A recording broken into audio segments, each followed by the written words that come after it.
I'm Maribel, 34 years old, and I always believed family meant unconditional support. My career as an interior designer in Chicago was finally taking off when everything changed at my sister Julia's house. What started as a normal family dinner ended with water dripping from my hair and an ultimatum that shocked me to my core. But what happened next transformed our family forever in ways none of us expected. If you're watching this from somewhere where family drama hits close to home, give this video a like and subscribe to join others who've turned family pain into personal power. Growing up in our middle-class family in suburban Michigan, the dynamics between me and my sister Julia were established early on. Julia, 3 years older, was always the star of our household. She brought home straight A's while I struggled with subjects like math and science. She won academic competitions, was class president, and seemed to excel effortlessly at everything she touched. Our parents. Richard and Caroline never explicitly said Julia was their favorite, but their actions spoke volumes. They attended every single one of Julia's debate tournaments, but frequently missed my art shows. They bragged about her accomplishments at family gatherings, while my achievements warranted only passing mentions. When Julia got accepted to a prestigious law school, they threw an elaborate party. When I got my first photography exhibit at a local gallery, they said they were proud but couldn't attend because it conflicted with Julia's law school graduation dinner. Julia thrived under their attention. She graduated with honors, landed a job at a top law firm, and eventually married Thomas, a successful investment banker from a wealthy family. Their wedding was the social event of the year in our community, with our parents sparing no expense. I served as the maid of honor, smiling through the entire event, despite feeling like a supporting character in the Julia show once again. My path was less direct. I dropped out of college after 2 years feeling lost and unsure of my direction. I worked as a barista, a receptionist, and even tried my hand at freelance photography before discovering my passion for interior design. Something clicked when I helped my roommate redesign her bedroom on a shoestring budget. The way spaces could be transformed to reflect personality and create feelings of comfort or inspiration fascinated me. I went back to school for interior design and struggled through 5 years of part-time classes while working full-time jobs. My parents viewed this as another example of my inability to commit or succeed in a traditional sense. They frequently compared my hobby to Julia's real career, even after I started landing actual clients. The truth is, watching Julia get everything handed to her on a silver platter made me work twice as hard. I stayed up late studying color theory and architectural history. I interned for free with established designers on weekends. I built my portfolio by offering heavily discounted services to friends and their connections. What Julia achieved through natural talent and parental support, I achieved through sheer determination and grit. 3 months ago, all that hard work finally paid off when I landed a contract with Lux Hotels, a premium chain expanding across the Midwest. This was no small achievement. Designers with twice my experience had pitched for this contract. The project would not only provide financial stability for at least a year, but would also put my name on the map in Chicago's competitive design world. When I called my parents to share the news, I could hear their genuine excitement for the first time in years. They asked detailed questions about the project and even suggested visiting Chicago to see some of my work in person. Their reaction gave me hope that perhaps they were finally seeing my value. Julia's reaction was starkly different. When my parents mentioned my success during our weekly family video call, her smile tightened. She quickly changed the subject to Thomas's recent promotion and her own case that had been featured in a legal journal. Over the next few weeks, I noticed Julia becoming increasingly distant. She canceled our monthly sister lunch date twice, citing case preparation. Her texts became shorter, less frequent.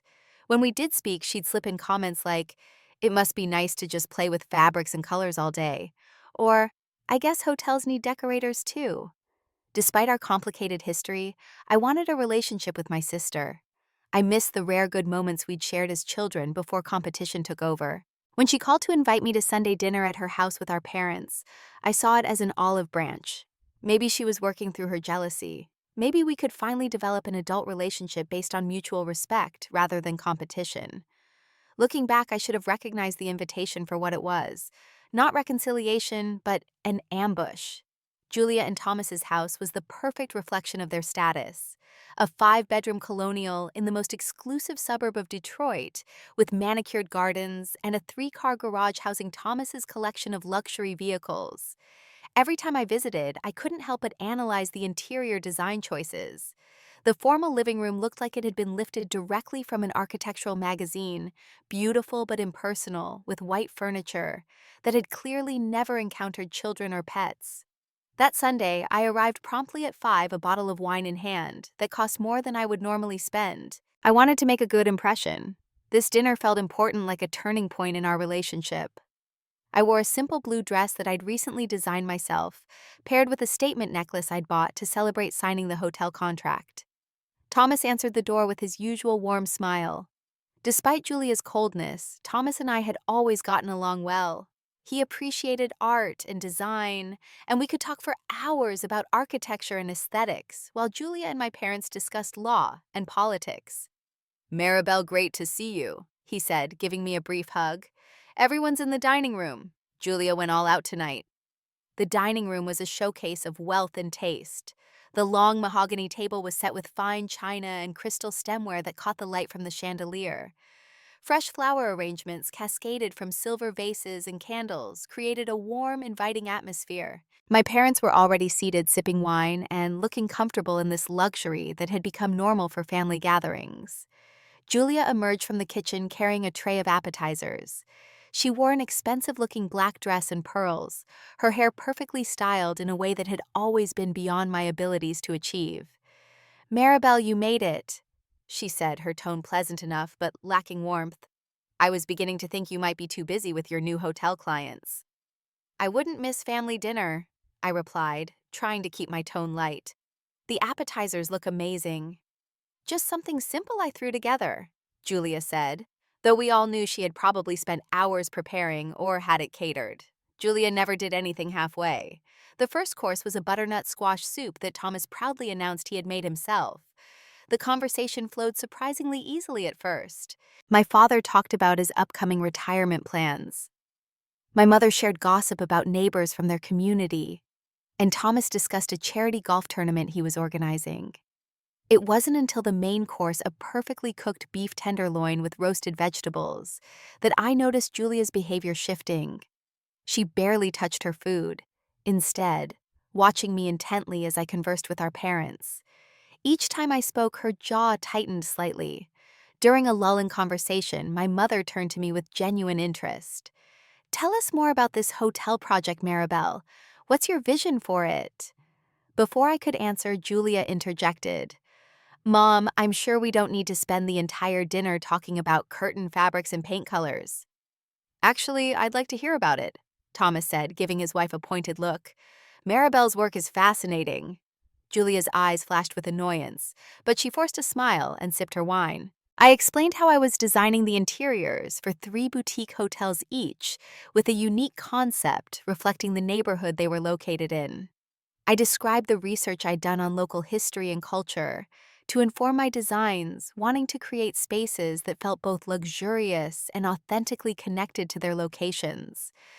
My parents asked thoughtful questions, and I could tell they were truly impressed. My father even mentioned how my childhood love of rearranging furniture had evolved into something significant. "I guess you knew what you wanted all along," he said with a smile that filled me with warmth. Throughout my explanation, Julia's expression grew increasingly sour. She refilled her wine glass twice and kept exchanging glances with Thomas that I couldn't interpret. When I mentioned that the CEO of Lux Hotels had personally called to compliment my initial concepts, Julia let out a barely audible scoff. "Something wrong?" I asked, pausing my story. "Nothing at all," Julia said, her voice dripping with false sweetness. "It's just interesting how some people can luck into such big opportunities without paying their dues." The table fell silent. My mother looked uncomfortably at her plate, while my father cleared his throat. "I've been working toward this for 8 years," I said carefully. "I wouldn't exactly call that luck." "Oh, of course not," Julia said, cutting into her meat with unnecessary force. "I'm sure all those art classes Mom and Dad paid for helped too." "Julia," Thomas warned quietly. "What I'm congratulating her," Julia insisted. Not everyone has to spend 7 years in higher education and work 80-hour weeks to be successful. Some people just need to know how to network at the right cocktail parties. The implication that I'd somehow slept or charmed my way into the contract hung in the air. I felt my cheeks burning, but refused to take the bait. This was exactly the kind of interaction that had driven us apart over the years. No matter what I achieved, Julia found a way to diminish it. I changed the subject, asking Thomas about his recent fishing trip with clients. He seemed relieved at the diversion and launched into an amusing story about a fish that got away. My parents laughed a little too enthusiastically, clearly grateful for the break in tension. As Thomas cleared the dinner plates and my mother helped Julia bring out dessert, a lavish chocolate cake that looked store-bought, despite Julia likely claiming she'd made it herself. I noticed strange looks passing between Julia and my parents. Something felt off, like they were participating in a conversation I wasn't privy to. When everyone was seated again with slices of cake in front of them, my father awkwardly asked about my apartment lease, which seemed an odd question given our previous conversation. "It's fine," I said, confused by the sudden change in topic. I renewed for another year back in January. "Why do you ask?" "No reason," he said unconvincingly. "Just wondering if the hotel project might lead to you considering a move." Julia stabbed her fork into her cake. "Dad's just wondering if you'll finally be able to afford a place in a better neighborhood." "I like my neighborhood," I said, feeling defensive. "It's artistic and vibrant. It's also high in crime," Julia pointed out. "But I suppose when you're scraping by on decorator fees, you take what you can get." The conversation was becoming increasingly uncomfortable. I decided to try once more to steer things in a positive direction by sharing more details about the creative concepts for the hotels. Perhaps if Julia understood the depth and complexity of the work, she might respect it more. "For the downtown location, I'm drawing inspiration from the city's jazz history." I began pulling out my phone. "I actually have some concept boards I could show you all." That's when everything fell apart. "That's enough." Julia's voice cut through the dining room like a knife as she suddenly stood up. Her face was flushed with anger, eyes blazing in a way I'd rarely seen. Before I could react, she grabbed her water glass, stepped toward me, and deliberately poured the entire contents over my head. The ice-cold water cascaded down my face, soaking my hair, dripping onto my blue dress, and puddling around my feet on the expensive dining room rug. Time seemed to freeze, as everyone at the table stared in disbelief. The only sound was water droplets pattering onto the hardwood floor.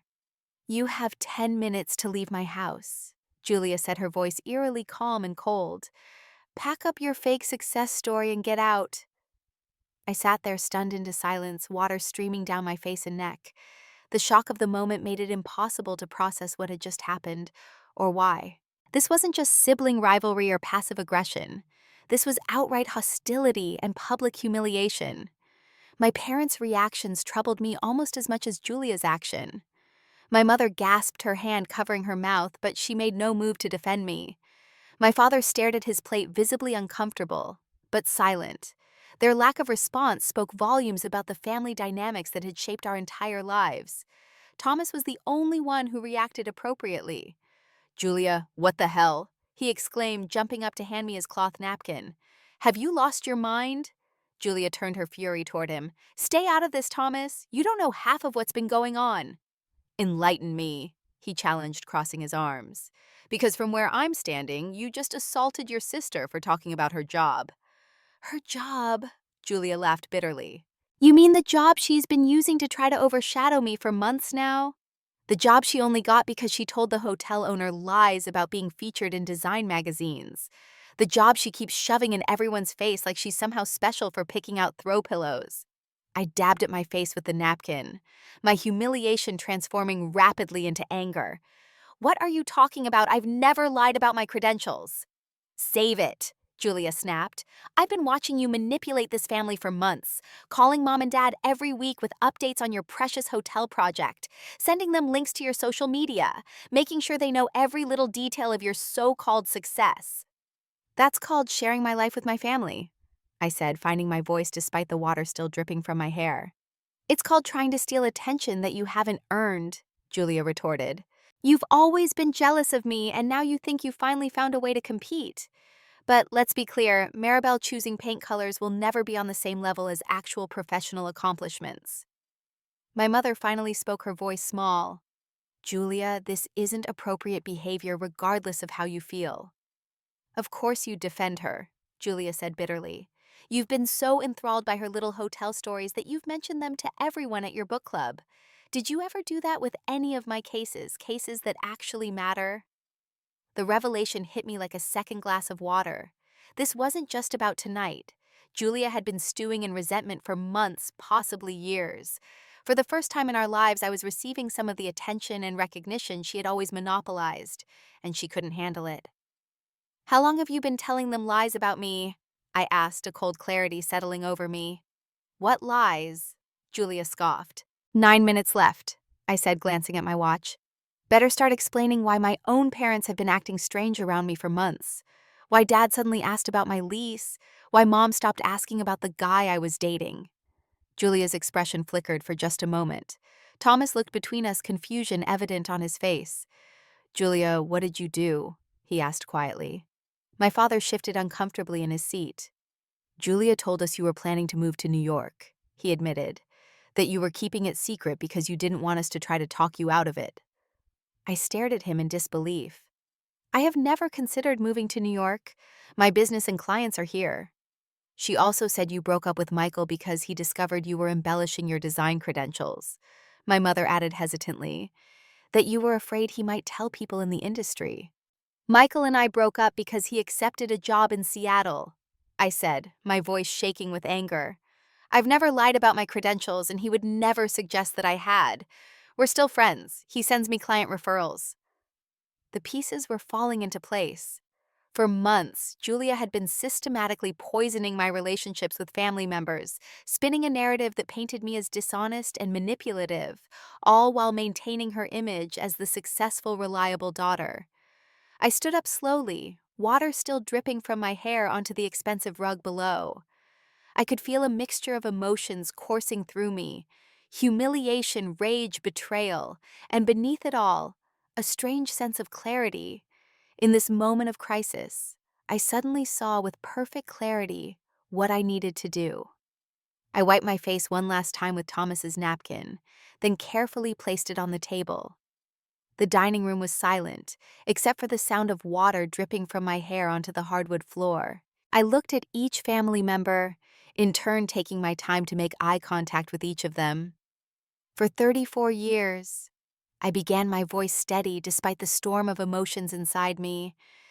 I've accepted my role in this family. I was the backup daughter, the one who would never quite measure up to perfect Julia. I convinced myself it was okay, because at least we were family, and family is supposed to love each other unconditionally. Julia started to speak, but I held up my hand. You've had decades to talk. You just poured water on my head in your dining room. You can give me 5 minutes. To my surprise, she fell silent, something I'd never seen happen before. I reached for my phone, which thankfully had been on the table and not in my now-soaking pocket. Let me show everyone something interesting. I pulled up my text messages and turned the screen toward my parents. This is a conversation with Aunt Meredith from 2 months ago. She was confused because Julia told her I was considering getting help for my problem. When I asked what problem, Aunt Meredith was embarrassed because Julia had apparently implied I had a drinking issue that was affecting my work. My mother gasped softly. My father's face darkened.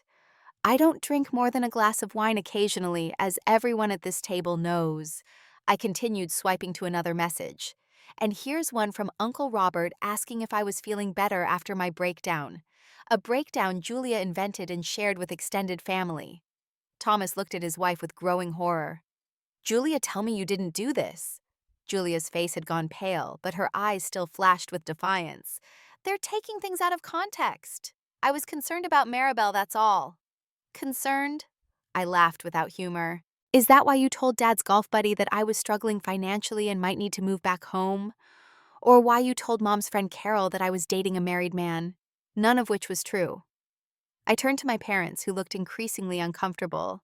And you two? Did it never occur to you to ask me directly about any of these rumors, to verify if your daughter was really having a mental breakdown or dating married men or planning to move across the country?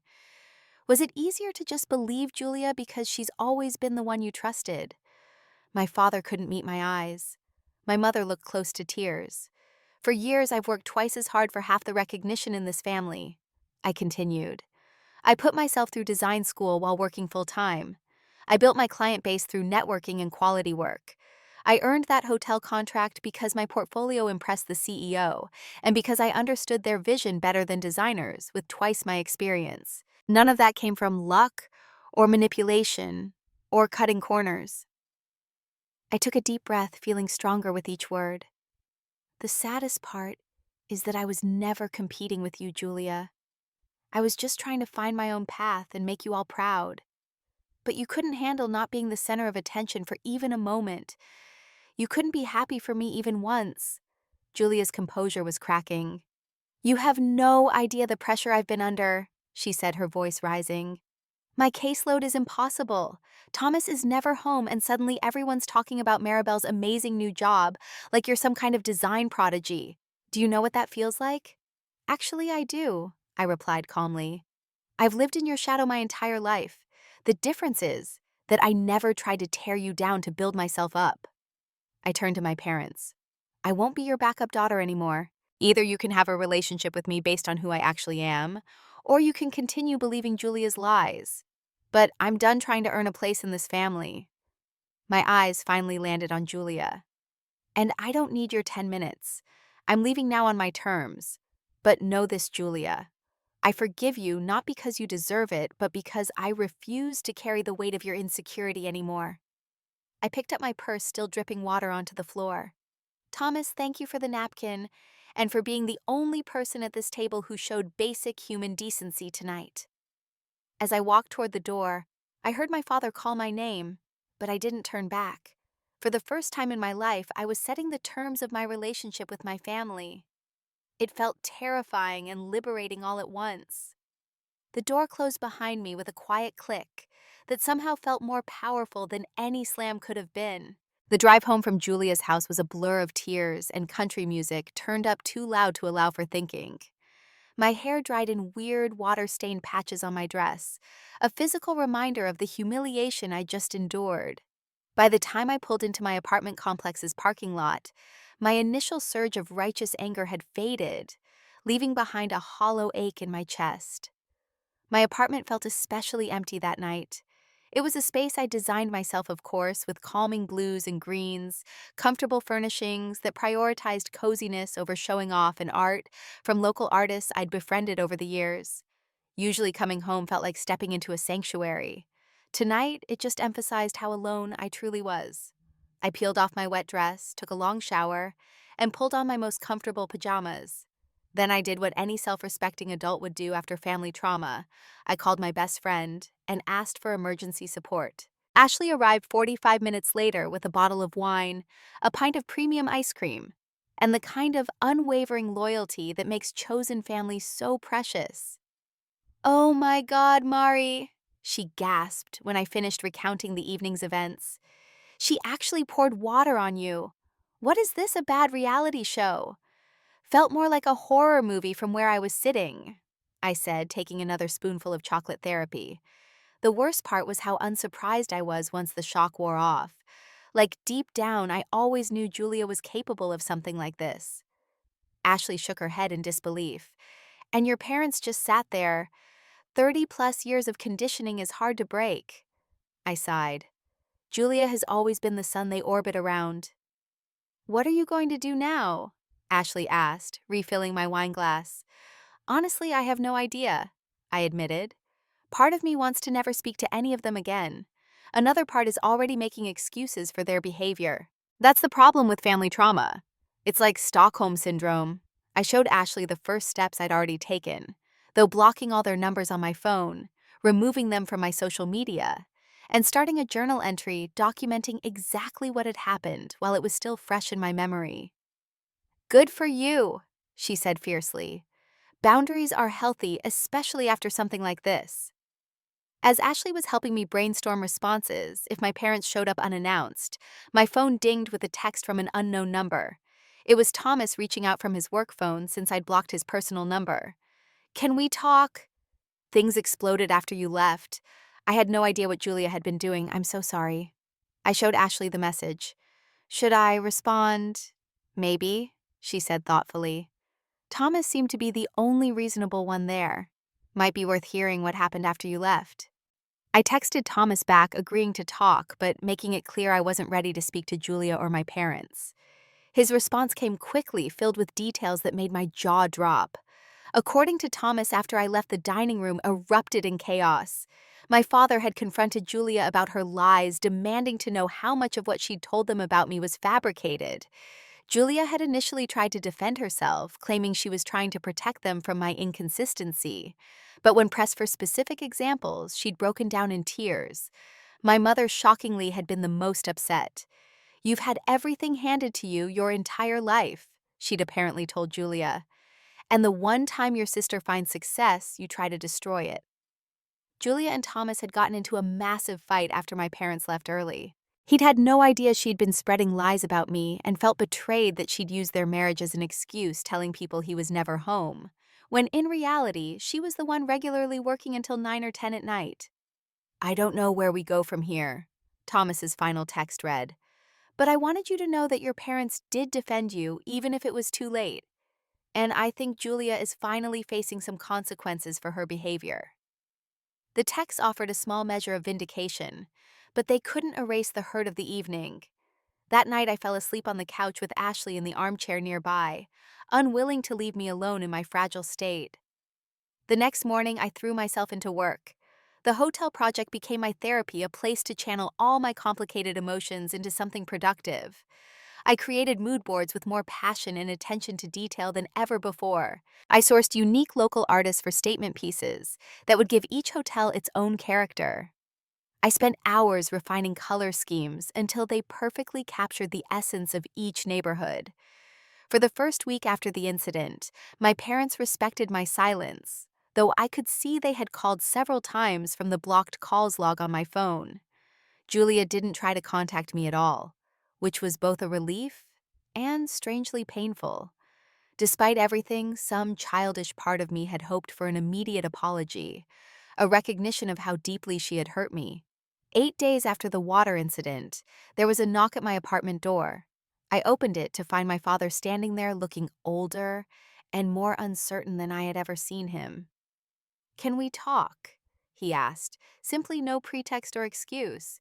I let him in, offering coffee, which he accepted gratefully. We sat at my small dining table, the silence between us heavy with decades of unspoken truths. "What Julia did was inexcusable," he finally said, looking directly at me. "But what your mother and I have done over the years might be worse." I waited, not willing to make this easier for him. "We favored her," he continued, his voice cracking slightly. "We didn't mean to at first. She was just so driven, so clear about what she wanted. You were more creative, more fluid in your interests. We didn't know how to nurture that the same way." "You could have tried," I said quietly. He nodded, accepting the criticism. "You're right. By the time we realized what we'd done, the patterns were set. Julia expected to be the center of attention. You expected to be overlooked. And we took the path of least resistance." My father explained that my mother was struggling more with accepting her role in the family dysfunction. She had built so much of her identity around being a good mother that acknowledging her favoritism was devastating her self-image. "She wants to make things right, but she needs time," he explained. "This has shaken her belief in herself as a parent." "What about Julia?" I asked. Not sure I wanted to hear the answer. My father sighed heavily. "Julia is Julia. She's refusing family counseling. She's convinced herself she was justified in her actions. Thomas is at his wit's end." The conversation with my father was the first step in a long, painful process of redefining my family relationships. He left with a promise to do better, to see me clearly for who I was, rather than in relation to Julia. It wasn't a complete resolution, but it was a beginning. The 2 weeks following my confrontation at Julia's house were a period of intense introspection and personal growth. With Ashley's encouragement, I started seeing a therapist who specialized in family dynamics, Dr. Winters helped me recognize patterns I'd been blind to my entire life, like my tendency to downplay my achievements around family and my habit of seeking approval from emotionally unavailable people. You've internalized the family narrative that your sister is the star and you're the supporting character, Dr. Winters observed during our third session. But in your professional life, you don't have those limitations. That's why you've been able to thrive there. Working through these revelations was painful but necessary. I started journaling regularly, documenting memories from childhood that suddenly made sense through this new lens of understanding. The time my parents missed my high school art show for Julia's debate tournament. The Christmas when Julia received a laptop for school while I got clothes. The subtle ways I'd been taught that my interests were hobbies while hers were career paths. Meanwhile, my work on the hotel project continued to flourish. The CEO of Lux Hotels, Samantha Richardson, called personally to tell me how impressed the board was with my presentation of the final design concepts. "You have a unique vision, Maribel," she said. "You understand that luxury isn't just about expense, it's about creating meaningful experiences.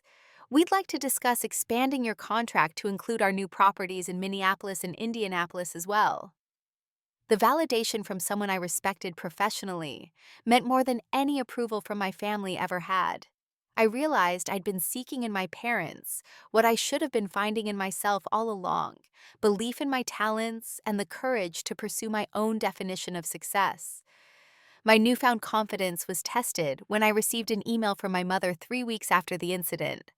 Unlike my father's straightforward approach, her message was filled with careful language and tentative phrasing.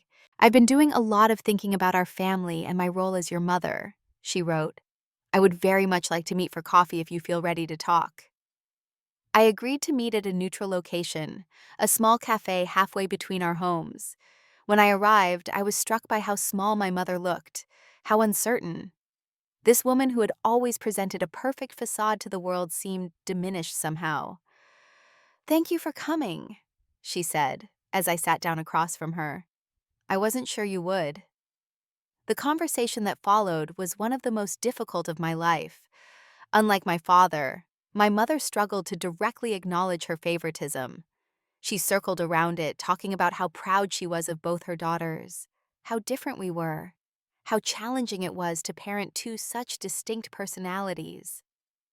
"Mom," I finally interrupted gently, "I need you to say it plainly. You favored Julia. That favoritism hurt me deeply and shaped how I see myself. Until you can acknowledge that we can't move forward." Her eyes filled with tears. "It's so hard to admit you failed as a parent," she whispered. "It's not about failing," I said. "It's about recognizing the impact of your choices so we can build something healthier." By the end of our 2-hour conversation, my mother hadn't fully accepted her role in our family dynamics, but she had taken the first steps. She agreed to attend therapy herself, something I never thought I'd see happen. It was a start, however small. A few days later, Thomas asked to meet me for lunch. We chose a busy restaurant downtown where we were unlikely to run into anyone from the family. He looked tired with dark circles under his eyes and his usually immaculate appearance slightly rumpled. "Julia and I are separating," he said without preamble after we ordered. "I've moved into the guest house for now." I wasn't entirely surprised, but the confirmation still shocked me. "I'm sorry," I said and meant it. Despite everything, I had never wished for their marriage to fail. "Don't be," Thomas sighed. "This has been coming for a long time. The way she treated you was just the final straw. It made me see clearly who she's become, who maybe she's always been beneath the perfect surface." He explained that Julia's behavior had been escalating at work as well. Her law firm had received complaints from colleagues about her taking credit for their work and undermining them in meetings. There was talk of putting her on probation. "It's like she can't handle anyone else succeeding," Thomas said. "And I've enabled it for years by always being the peacemaker, the one who smooths things over." As our lunch progressed, I realized Thomas was going through his own journey of setting boundaries and reclaiming his identity. We found unexpected common ground in our shared experience of living in Julia's orbit and the complex emotions that came with breaking free. Throughout this period, I was also strengthening connections with friends who had become my chosen family. Ashley organized a dinner party with our core friend group where everyone brought a dish that represented comfort to them. My college roommate Zoe, now a graphic designer, collaborated with me on branding materials for my design business. My neighbor Raphael, an elderly gentleman who had become a grandfatherly figure to me, taught me to make his famous paella and listened to my family's stories with compassionate wisdom. These relationships reinforced what Dr. Winters had been telling me in therapy. Family isn't just about blood, it's about who shows up for you consistently and loves you unconditionally. The first holiday season after the confrontation loomed like a dark cloud on my calendar. Thanksgiving had always been spent at my parents' house, with Julia and Thomas hosting Christmas. For the first time in my adult life, I decided to create my own traditions instead. I invited Ashley, Zoe, Raphael, and a few other close friends for a Friendsgiving potluck at my apartment. We ate too much, laughed until our sides hurt, played ridiculous board games, and not once did I feel like I was competing for attention or validation. The contrast with previous family holidays was striking and healing. 2 days before Christmas, a delivery arrived at my door. It was a carefully wrapped package from my parents. Inside was a beautiful leather portfolio embossed with my design company logo and a handwritten note: "For your hotel presentations, we are so proud of the woman and designer you've become. Live, Mom and Dad." It wasn't a grand gesture or a complete resolution, but it showed they were listening and trying in their own way. I called to thank them, and we had a brief, slightly awkward but genuine conversation. They were spending Christmas with my father's brother this year. As Julia had decided to take a trip to the Bahamas alone, another sign of the continuing fallout. For the first time, I felt like we might eventually build a healthier relationship, one based on who we actually were, rather than the roles we'd been assigned in our family story. 6 months after Julia poured water on my head and changed our family dynamic forever, my interior design business was thriving beyond my wildest expectations. The hotel projects had been completed to rave reviews, with the CEO of Lux Hotels personally thanking me at the grand opening gala for the flagship location. Midwest Design Monthly had featured my work in a 6-page spread highlighting my ability to blend luxury with authentic local culture. The magazine exposure led to a flood of new clients, allowing me to hire 2 junior designers and an administrative assistant. My small studio apartment had been replaced by a converted warehouse space that served as both office and showcase for my design philosophy. Life looked nothing like it had just a year ago, and most of those changes were positive. My relationship with my parents had slowly evolved into something more authentic. We spoke weekly, but with new boundaries firmly in place. They had started seeing a family therapist who specialized in parent-adult-child relationships, and I could see them making genuine efforts to understand their patterns of behavior. My father had become surprisingly open about his own childhood and how it had shaped his parenting. My mother still struggled more with direct accountability, but was learning to listen without becoming defensive. Julia and I remained estranged. Thomas kept me updated occasionally, though he was careful not to violate Julia's privacy. The separation had become more permanent, with Thomas moving into his own apartment downtown.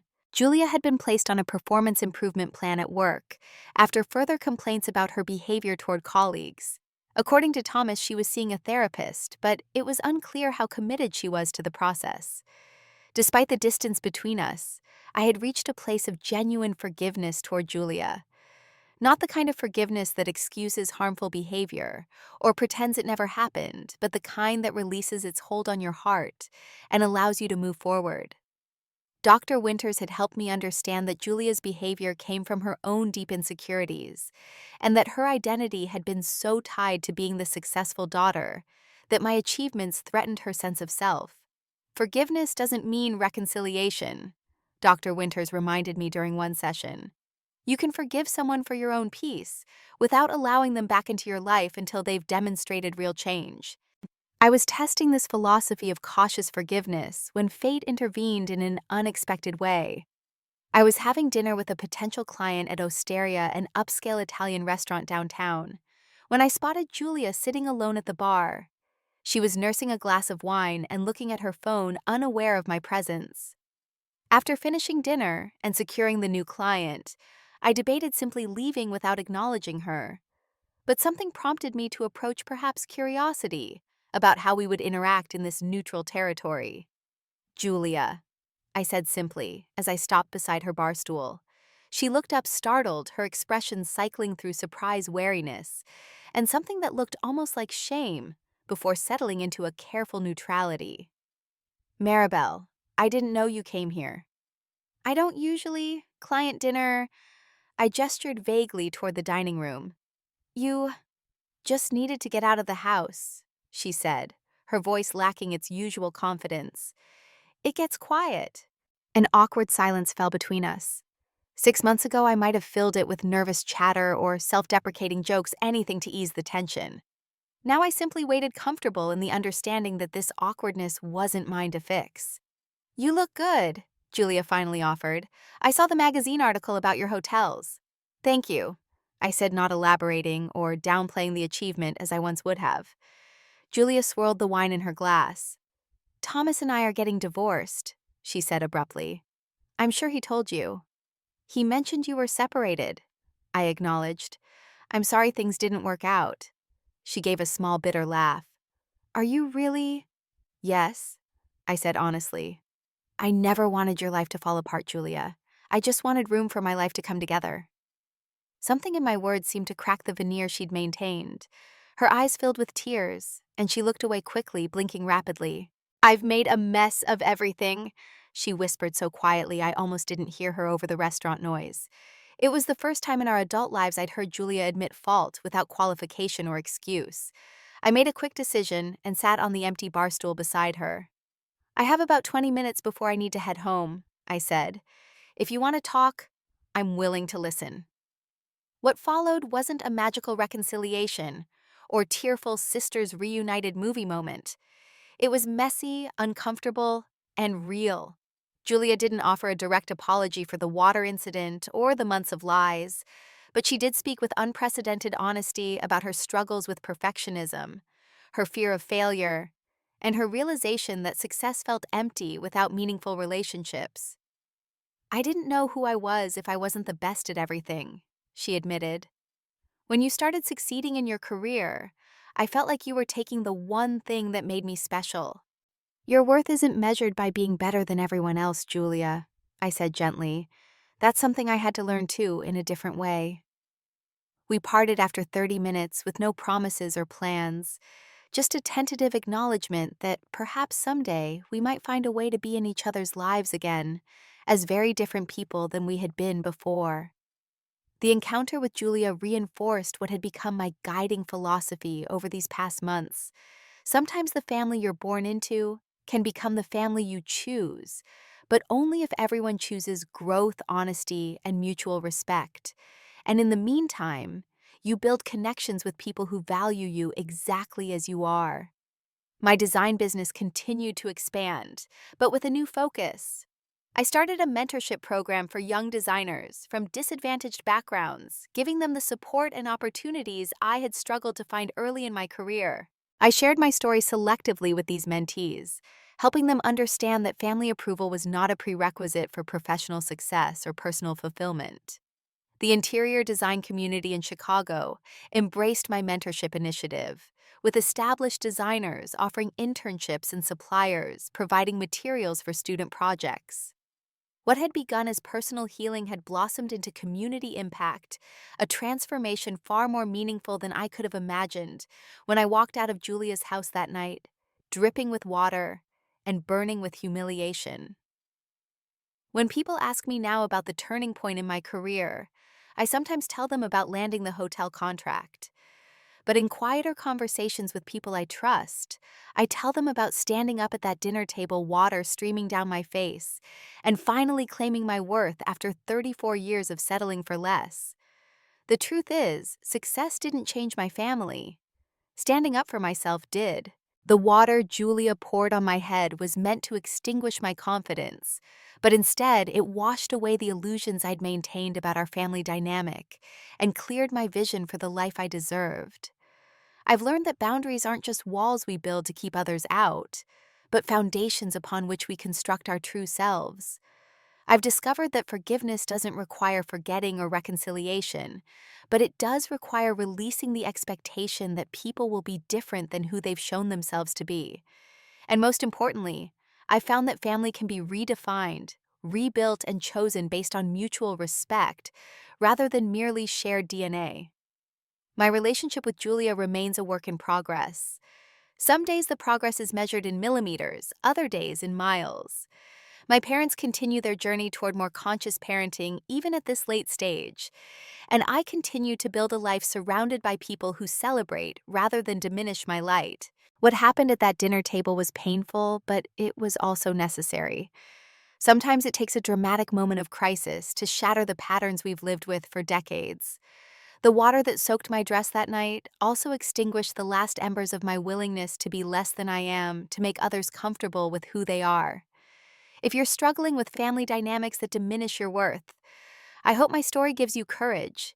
Setting boundaries isn't selfish, it's necessary.